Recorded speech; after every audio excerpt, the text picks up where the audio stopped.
Moving on to page 15, we're now going to take a look at deductive reasoning.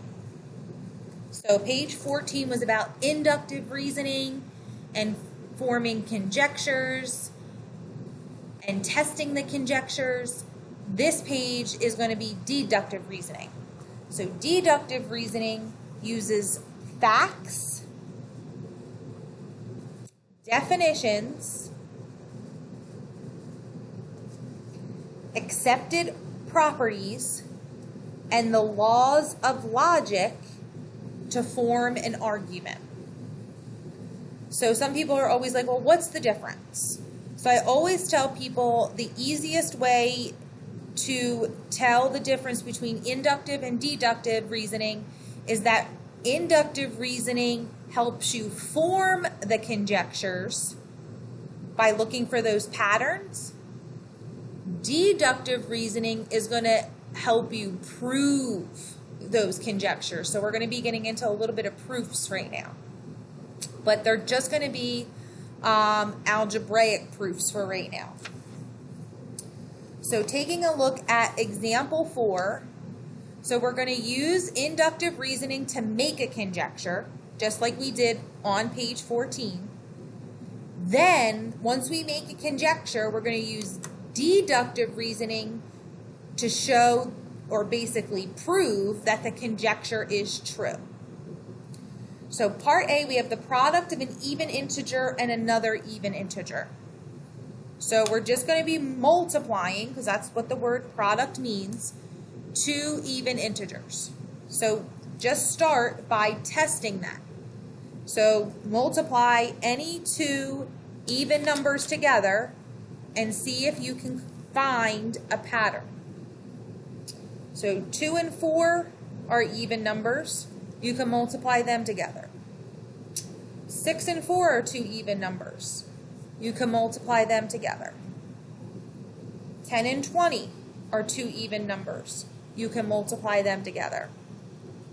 18 and 8, those are two even numbers. You can multiply them together. So you're basically just looking to see what happens when you multiply two even integers. And it looks like the product is always even. Because if I look at the ones I randomly picked, I got even numbers every time. So I'm going to write that conjecture.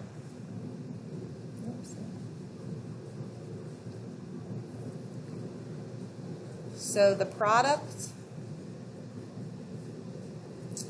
of two even integers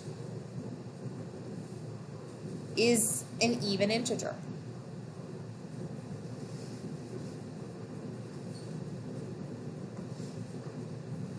So this is what I was doing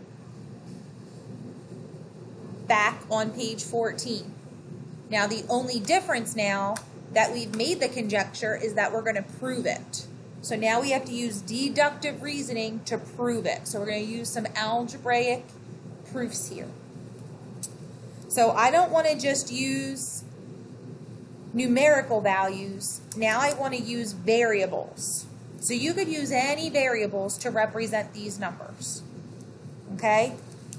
So let's just use x and y. So we're going to let x and y be any integer.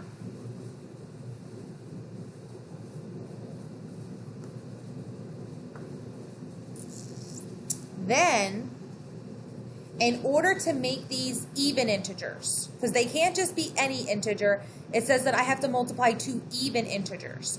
So by definition of an even number, if you multiply those variables by 2, you've now made them even. So if x and y are integers, then 2x and 2y are even integers.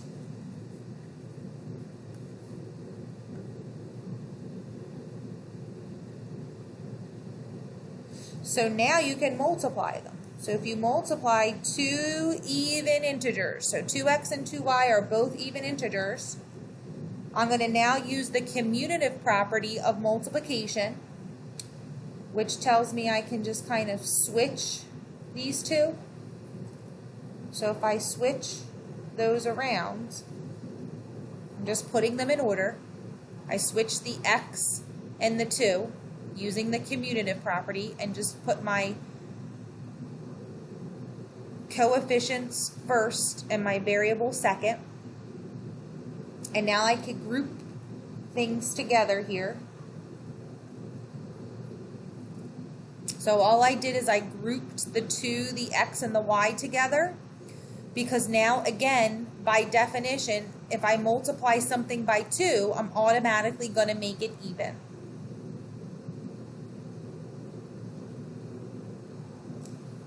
So 2 times 2xy is an even integer.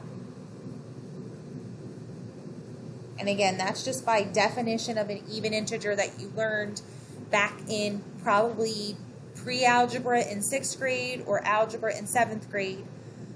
Anytime you multiply something by 2, it automatically makes it an even integer. So if you start with an integer, you multiply by 2, it's going to make it even. So this is the algebraic way of proving that the product of 2 even integers is going to be an even integer. Okay, in part B, we are going to take the sum of 3 consecutive integers and form a conjecture.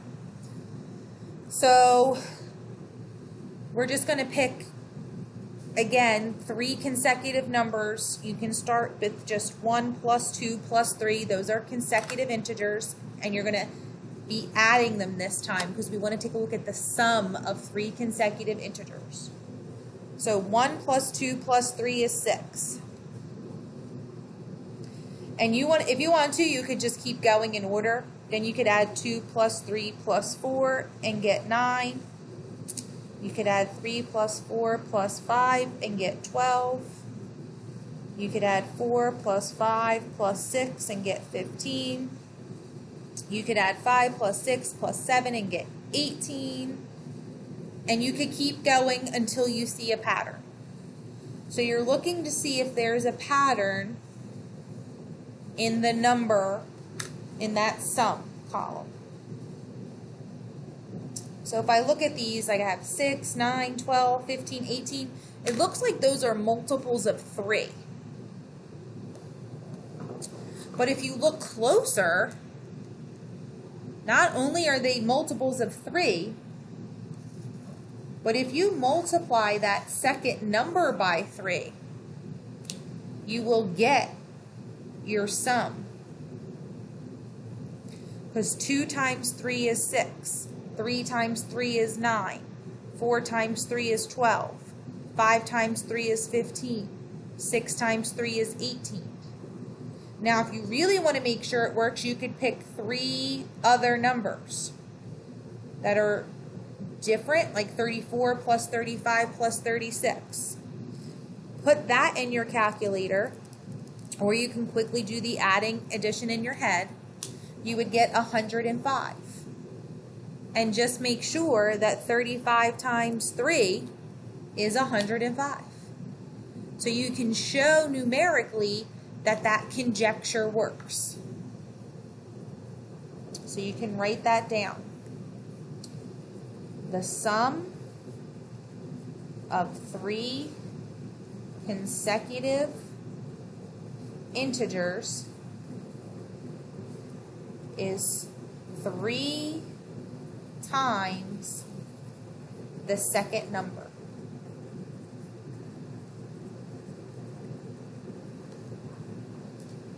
So that's numerically what we were able to show.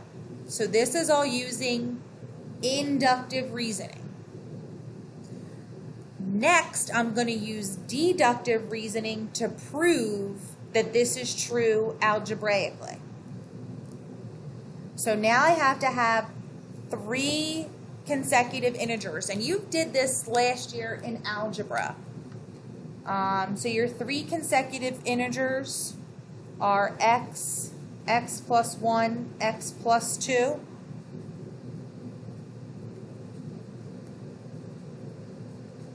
So this should look a little familiar. So you're going to let x plus 1, x plus 2 be consecutive integers. Now we want to add them because it says the sum of 3 consecutive integers. So now we're going to add x plus 1, x plus 2 together. So if you combine like terms, you'll get 3x plus 3. Now we're going to factor this statement. So if you factor 3x plus 3, that's just 3 times the quantity x plus 1. So again, all I did is factor that, a common factor out. So there you go. X plus 1, remember, was that second number. X was the first number, x plus 1 was the second number, x plus 2 was the third number. Now when I add them up, I got 3 times that second number. So 3 times x plus 1 is 3, and I'll actually write this out, is 3 times the second number. So we just proved algebraically that if you add 3 consecutive integers, it's going to equal 3 times that second number. So what you want to do next is make sure that both of these pages are folded correctly. And then you want to glue them into your notebook. And this, again, is page 14 and 15. So page 14 should have all the inductive reasoning and patterns, and page 15 should have the deductive reasoning where you're proving those conjectures. So if you take a look at practice 2.2, you're going to be following exactly what we just did in your notes. You're going to have to complete a pattern, state whether statements are true or false. If they're false, provide a counterexample. And then at the bottom, you are going to use, this should say deductive reasoning. Yes, it should. It should say deductive. You're going to use deductive reasoning because you're proving that those conjectures are true.